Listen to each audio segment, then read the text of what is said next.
to put something up, you know, like really commit to like putting something up, because I just feel like it would, I don't know, writing for me, it's like I don't want to worry about like does it have to be perfect by the end of today, you know. I kind of just like spewing stuff out, and not being afraid, because I feel like that fear of like starting to write something, especially comedy, I feel like people always like, they don't even want to start because they're like, well, it's gonna suck, you know. So it's like I like to push through that fear by just like, fuck it, whatever, there's no consequence, there's no stakes, I'm just getting it pen on paper, you know. And I think that's when like my best stuff comes out, when I'm just able to flow. But yeah, if I was like, hey everybody, wait for my video every day, I'd be like, oh no, I don't know, what did I do? But CJ is definitely, hats off to him for doing that. Oh yeah, I mean, I'm sure that it helped his writing, but that again, it's his own process, you right? Know what I mean? Exactly. Like, and your some process people, is yours. Some people need that like deadline, you know, or something to be accountable for, to like write. Yeah, I like a deadline, but I don't need it to be that intense. Like, I was always a little intimidated of like the bad example once a week situation. I was like, I don't, girl. And people, I mean, even now, Michael will be like, "Do you guys want to go weekly?" And I'm like, "No, no." Oh, I'm sure you could, but I like 2 weeks off. I like the 2 weeks where it's like, let's remember why we like each other again. Okay, sweet. And otherwise, that's the thing, it's like too much. with Bad Example, it's great. And the first couple months, I'm like, yes, this is what I need. Like the push, and like there's no time to think. We just got to write and do. And like lots of great things came out of that, because no one's really in their head. We're just like, it's got to work, no matter what it is. It's got to work. Come Fairy, it's got to work. Whatever that is, like. So we're like, that's a dumb idea. We got to make it happen because we need to have a show. But then after a while, it's like, we start spewing stuff out that it's like, am I really proud of this one, or did I really put my all into this? No, I just kind of shat it out, you know. But it's definitely crazy, and that was just weekly, and having like 10 more writers with me. I could imagine putting out a video every day of like a really solid character. I'm not like, I'm just gonna improv, I'll put a hat on and like make something happen, you know. Which I could probably do, but actually like spending like 3 hours before that, like every day, and putting out like, wow, that was impressive. I like that. You had mentioned how you like to, whenever you're writing, you just like to spew everything out, that works out really well for you.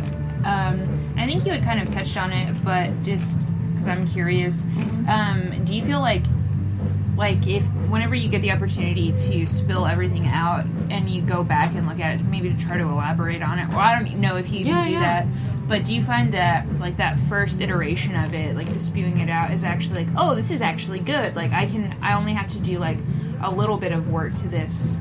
Sometimes does that make sense? Okay. Sometimes it does, like when you're just like not thinking and you're not worried about what it's gonna be, and you go back, it's like, oh, actually I really like this, you know. And then sometimes you're like, this doesn't make sense.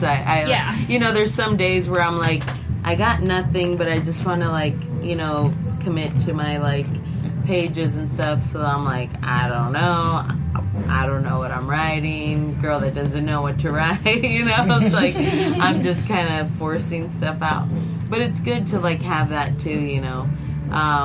But yeah, it just varies, and I think it's just good to like write and not think sometimes, and then you can go back and start refining, like, oh, I really like this, or like this was a weird thing. Well, I think it's good to definitely, I don't know, if you love everything you write down, then then it's gonna be hard for you, I think. Right, right. And that's not, That's a really good point. Yeah, you can't love it all. And that's the thing, like, for me, it's just, like, writing it.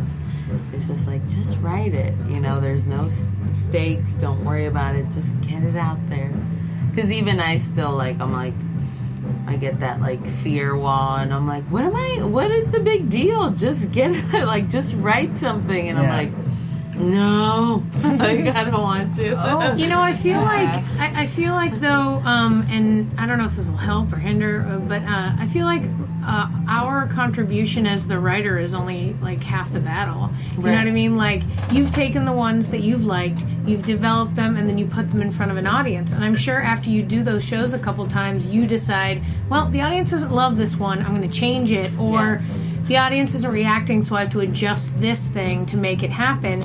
And one of the things that I find like so helpful is the idea of, you know, having an audience to experience what you're doing. You know what I mean? Like, there are definitely, and sometimes too, we've had discussions like with the neighborhood where they're like, well, why don't we just do one a month? And I go, no, we need two. And they're like, I don't see why. And I was like, because by the second one, I've learned what the audience, you're not watching it because you're in the scene. I'm watching the audience. I know what they laughed at. So I'm going to be like, make this thing funnier, change this thing for next week, because then we know a little bit better. And then when I go back to rewrite those sketches, I'm able to like figure out, what the audience liked, how that worked out. And whenever I teach sketch one, when we get to the point where they do the recital, I'm like, this is the part where you realize how to edit it next. Yeah. Like, I completely agree. I think every time I've done like any of my solo shows, I've done like a run, and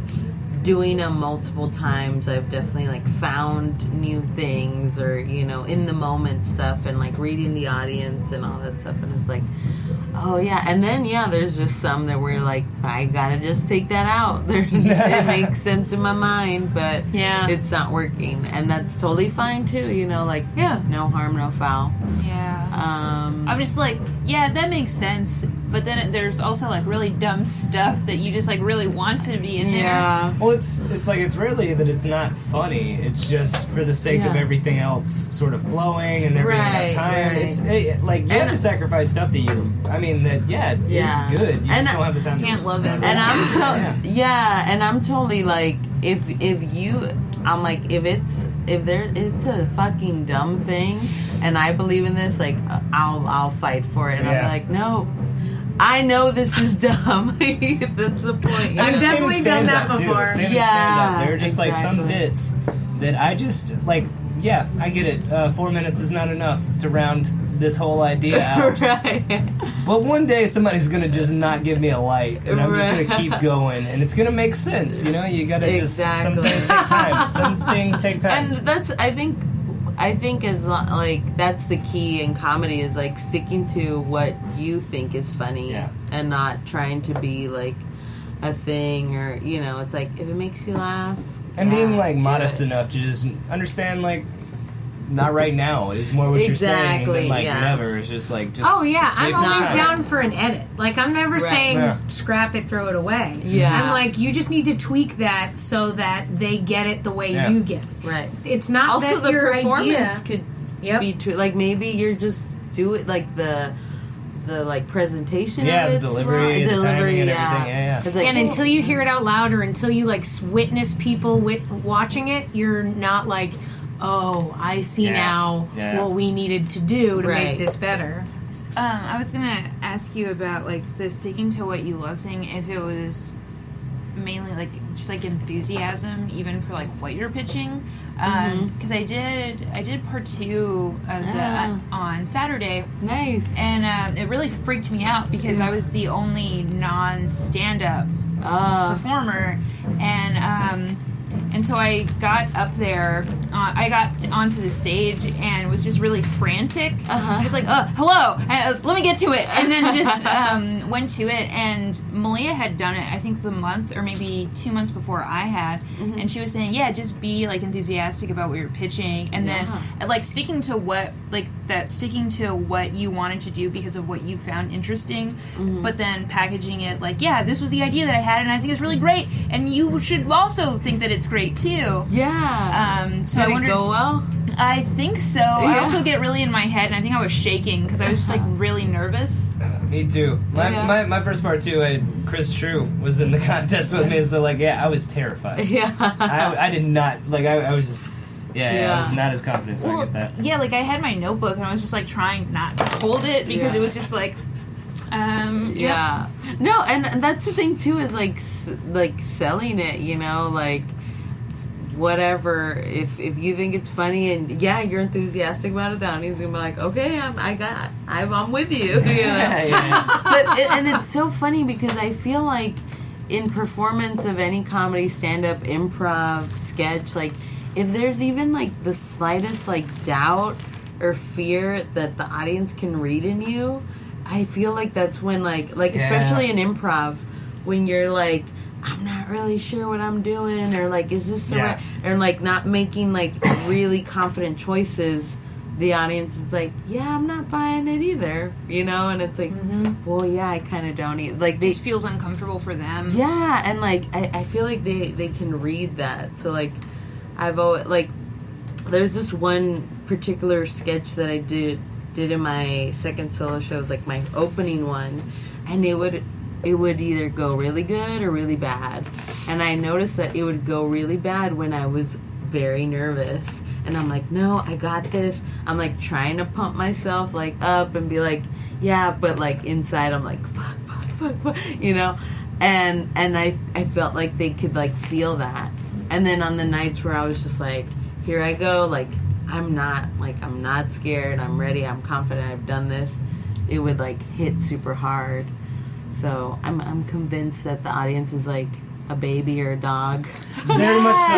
Yeah. I think people can feel energy. Yeah. No, it's true, a baby or a dog. That's so funny. Like, they're like, I know that you're, like, not into this or afraid or something, you know. Yeah. A puppy. Yeah, they're a puppy. And like, and the same goes with stand-up. Like, it is impossible to want to laugh if someone's like misspeaks or stutters on their punchline. Right. You know, like the whole crowd just like does it.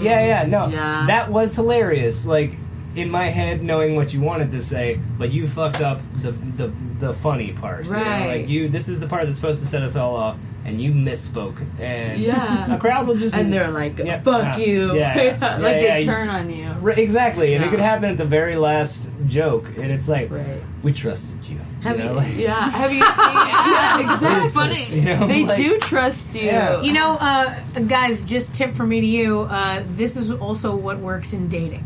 Yeah. Oh, yeah. totally. I was like, With my the opposite most sex or confidence same sex or times, the times that I had the most success were the times that I was just like high confident, walked in, who's ready for this? Like, people were like lining up.